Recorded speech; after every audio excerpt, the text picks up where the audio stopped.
So, mapagpaalang araw mga kaibigan. Kakatapos lang natin magpakain ng ating native na baboy na parami pong ating pakain. Hanggang hapon na po yan at ginagawa ko po ay nagpapakain sa umaga. Pagdating po ng bandang 2:00, tayo naman po ay papasok sa trabaho sa Kalapan.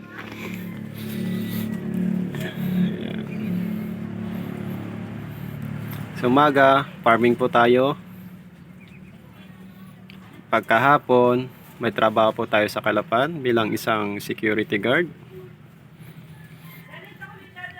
Tayo ay nag-aalaga ng isang dumalaga, isang inahin, at isang barako na native pig. Alam naman po natin guys na ang sinasahod natin bilang security guard ay hindi sapat sa ating pamilya. Provincial rate lang po tayo sa Oriental Mindoro. 3.55 ang 8 oras.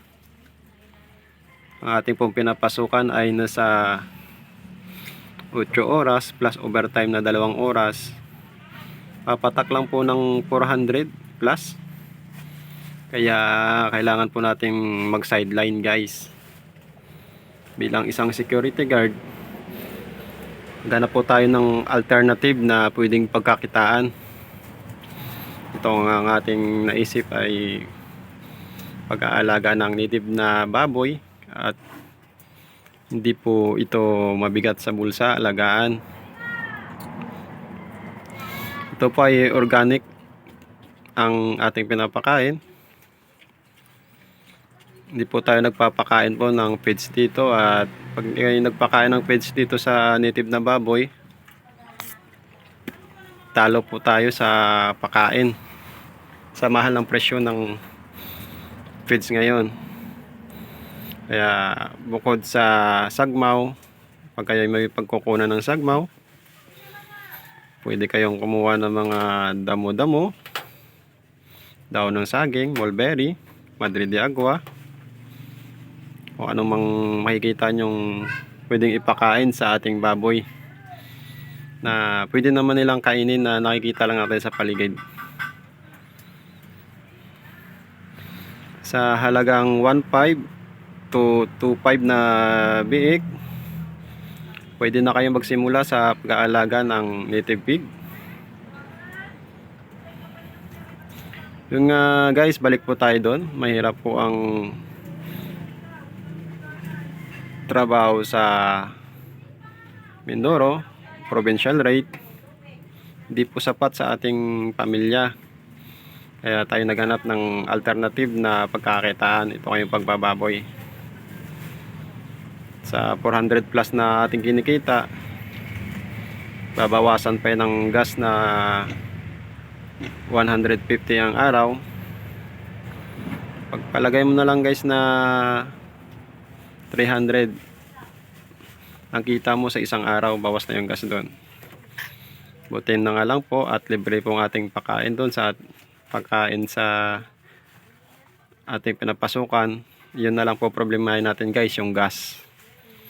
Tapos ito, hanap lang tayo ng extra income. Ang purpose ko naman ay nag-inahin po ako guys, inahin na native pig. Pwede nating paanakin at ibibenta natin ang biik pag ito ay nanganak. Pwede naman natin gawing patiner ang ating biik at ibibenta natin sa lechonin size guys. Kaya yan, maganda po guys yung ganyang extra income po ito guys. So papakita ko rin sa inyo ang iba nating isang dumalaga at isang inahin natin guys. Papakainin din natin ng damo. So ito guys, nandito na tayo sa ating inahin na buntis. Nakastan, pinaiay po natin ito, mag-iisang buwan. Isang buwan na po mahigit.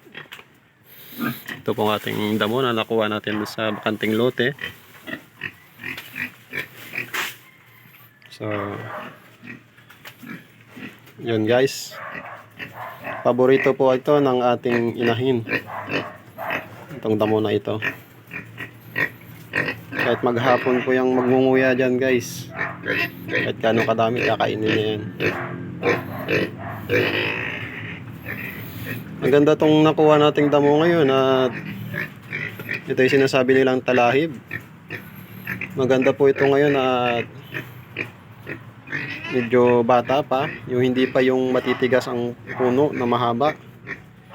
Ito kasi pangalawang harvest ko na dun sa pinagkukunan kong damo, kaya maganda pa ang dahon at di pa matigas ang kanyang puno. Magandang nguyain sa ating baboy. Ayun po, nasilip yung isang ating dumalaga. Ibigyan din natin.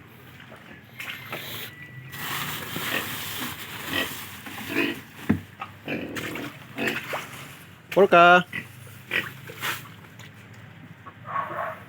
So, yan guys, kumain na rin si Porka. Tingnan mo guys yung katawan. Antyan, ang bintog na bintog at katatapos lang kumain yan.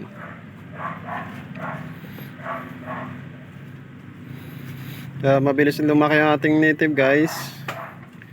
Bukod sa pakain natin ng darak, mix sa mga tira-tirang pagkain, papakainin po natin ng mga alternative na pagkain na organic tulad ng damo. Ano yun guys, unlimited. Hanggang kaya nilang kainin, ipakain mo para mabilis lumaki guys. Tingnan mo yung aking dumalaga. Ito pa yung nalagaan ko simula nung maliit. 3 to 4 months. 3 to 4 months ito sa akin. Mula October. November. Nakapat na buwan na nga guys mula October. Ito ay 2 beses na rin itong naglalandi. Hindi ko pa pinapakastahan guys. Siguro mga sunod na buwan pwede na itong pakastahan. Pag 6 months na siya, 3 buwan siya magbubuntis, di sa mahigit na 3 buwan. Nasa 8 buwan mahigit na siya bago manganak. Kayang-kaya niya na po ito dalhin ng kanyang mga biik, o kayang-kaya niya na ito alagaan guys.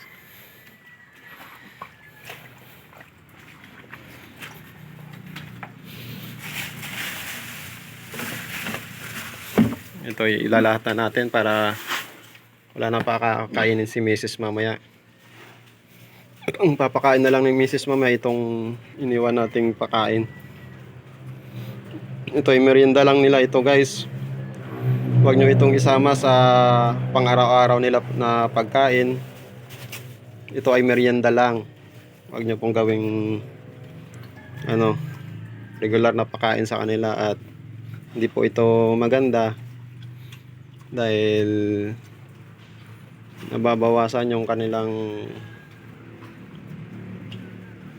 sustansya makakain doon sa regular nilang kinakain. Ito ay merienda lang dapat natin gawin dito guys, para madagdagan yung bigat ng ating baboy at mabilis lumaki.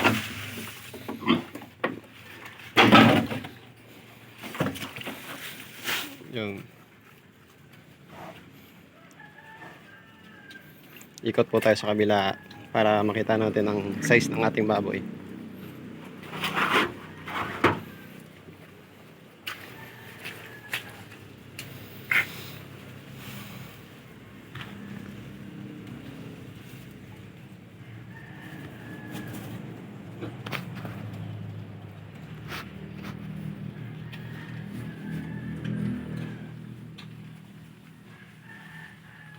Yan po siya guys.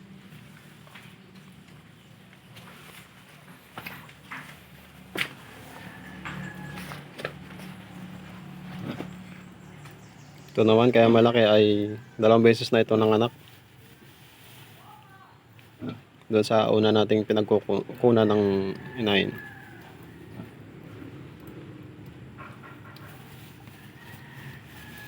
So hanggang dito na lang guys. Kung bago lang sa ating YouTube channel, please like, share, and subscribe para lagi po kayong update sa ating mga bagong video tulad nito sa pag-aalaga ng native na baboy. Kahit pa paano ay makatulong ito sa inyo guys, o magbigay inspirasyon sa inyong pamumuhay, makakuha ng extra income. So hanggang dito na lang guys, bye bye.